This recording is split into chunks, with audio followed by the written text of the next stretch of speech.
He was supposed to be the missing piece at Arsenal. Last night, he reminded the whole world just how good he really is. Let's be real for a second. Before this game, a lot of people had written Sweden off, and honestly, you couldn't blame them. This was a team that went through their entire World Cup qualifying campaign without a single win, not one. 6 games, 2 points, bottom of the group. It was bad, really bad. But then Viktor Gyokeres stepped on that pitch in Valencia on Thursday night and everything changed. 3 goals, a hat-trick in a World Cup playoff. Sweden beat Ukraine 3-1, and now they are just 1 game away from booking a place at the 2026 World Cup in the United States, Mexico and Canada. Let that sink in for a moment. So what actually happened? Sweden and Ukraine met in Valencia, Spain, because Ukraine still cannot play their home games in their own country due to the ongoing Russian invasion. That detail alone adds a whole different layer of emotion to this story, and we will get back to that in a moment. The game started fast. Just 6 minutes in, Gyokeres was already on the score sheet. It was a striker's goal, sharp, close range, no hesitation. He was in the right place and he did what great strikers do. He put it away. Ukraine tried to push back and get themselves into the game. They had moments, but Sweden looked solid enough and Gyokeres was a constant danger every time he got the ball. Then in the second half he made it 2. A well-taken goal that showed another side of his game, not just poaching, but actual quality in front of goal. Sweden were now in complete control. And just when Ukraine thought they could maybe find a way back, Gyokeres won a penalty and stepped up himself on 73 minutes. He put it straight in. Hat-trick done. Game over. Matvei Ponomarenko grabbed a late header for Ukraine, but honestly by that point, it was just a consolation. Sweden were already celebrating. Final score, Ukraine 1-3 Sweden. Wait, but Sweden were terrible in qualifying. Yes, they absolutely were. And that is what makes this story so wild. Sweden finished bottom of their qualifying group. The group had Switzerland, Kosovo and Slovenia in it. Not exactly the most terrifying collection of teams you will ever see. And still, Sweden could not get a single win. 4 losses and 2 draws. It was so bad that their previous manager Jon Dahl Tomasson was shown the door before the campaign even finished. That is when Graham Potter came in. You might know Potter from his time in English football. Brighton, Chelsea. His Chelsea stint was a nightmare, but at Brighton he was genuinely impressive. Sweden gave him the job, and he has clearly brought a fresh energy with him. Gyokeres himself spoke about the change, saying things feel different now, more positive, with a better atmosphere in the camp since Potter and his new coaching staff arrived. Flash score, that kind of thing matters more than people think. Happy players, clear structure, belief, it shows on the pitch. Now, the reason Sweden even got this playoff chance in the first place had nothing to do with qualifying. They earned it through their Nations League performances in 2024. Gyokeres actually scored 9 goals in 6 Nations League matches that year. And it was those performances that kept Sweden's World Cup dream alive, beIN Sports. So in a way, he has been carrying this team for a long time. He just finally did it on the biggest stage. The Fabrizio Romano side of this story. Now here is where it gets even more interesting for Arsenal fans, and trust me, if you support Arsenal, you need to pay attention to this. Gyokeres only joined Arsenal last summer. Before that, he was absolutely on fire at Sporting Lisbon. The transfer saga was one of the most talked about of the whole window. According to Fabrizio Romano, it was a done deal from Gyokeres' side very early. He only wanted Arsenal, and eventually Sporting accepted a bid worth €63.5 million plus €10 million in add-ons, with Gyokeres signing a 5-year deal at the club.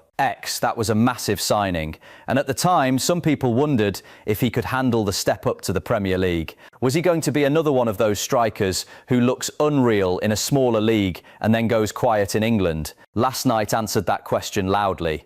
This season, Gyokeres has already scored 11 goals in the Premier League beIN Sports, and that is before you even count cup competitions and international football. The man is delivering, week in, week out. He is making Arsenal look like they made one of the best signings of the season, and now add a World Cup playoff hat-trick on top of that. This is big. This is very, very big. What this means for Arsenal. Let me talk about this from a fan perspective, because this matters beyond just Sweden's qualification journey. Before this game, there was still a small question mark over Gyokeres internationally. During Sweden's terrible qualifying campaign, he did not score a single goal in his 4 appearances for the national team. beIN Sports that gave some people a reason to wonder. Is he really that guy?